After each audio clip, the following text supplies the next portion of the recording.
name is Kristina Baker.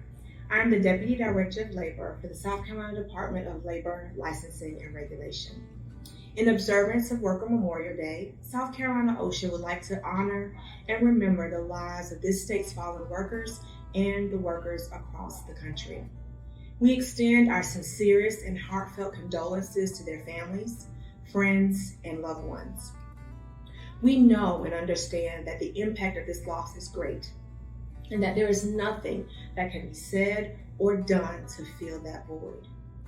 On behalf of South Carolina OSHA, its administrative staff, compliance officers, consultants, and trainers, we vow to continue our mission of ensuring that the workers in the state of South Carolina remain safe and healthy. We will continue our efforts for compliance, outreach, education, and training. We encourage employers to take advantage of our free services, including training, consultation, and outreach efforts. We believe that by working together with local community leaders, industry partners, and everyday citizens, we can continue to keep the workers in the state of South Carolina safe by decreasing the number of worksite injuries, illnesses, and ultimately bringing the number of fallen workers to zero. This is our goal. This is our pledge. This is our vow. Hello, my name is Charles Price, and I serve as the Compliance Manager for South Carolina Occupational Safety and Health Administration. Today, I want to share with you a deeply personal story, one that has shaped my life and career in profound ways. On August 28, 1981, my father, Charles Ray Price, began what should have been an ordinary workday.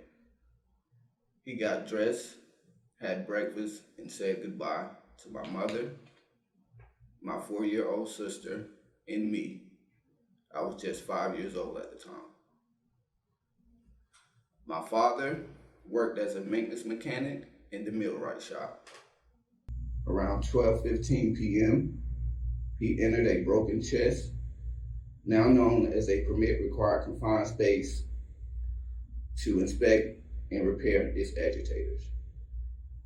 The chest had been out of service for about a week due to needing replacement parts. As my father climbed down into the chest using a ladder, he immediately collapsed. The employee assigned to watch him quickly called for help and went into the chest after him, but he also collapsed. A third employee, seeing both men unresponsive, went down to assist, and he too collapsed. In total, 3 unconscious men were pulled from the chest.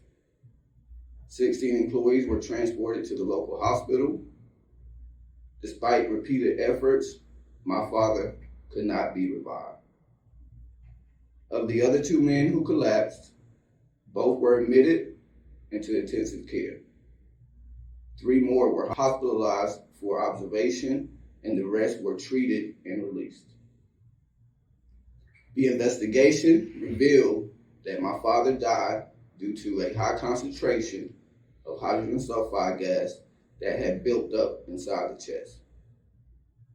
During the machinery downtime, a crust had formed over the raw fiber material used in paper production, which limited oxygen flow and encouraged the growth of bacteria that released this deadly gas. When my father entered the chest, the gas was disturbed and released, ultimately taking his life.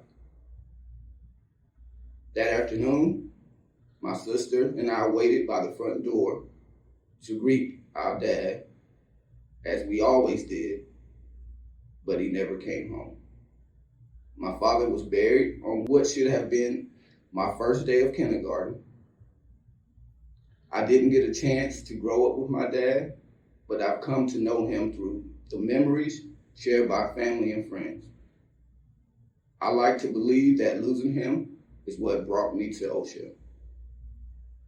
That it gave me a purpose.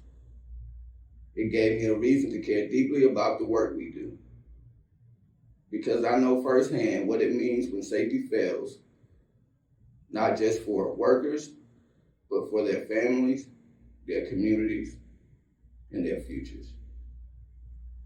Thank you for giving me the time and space to share this part of my story.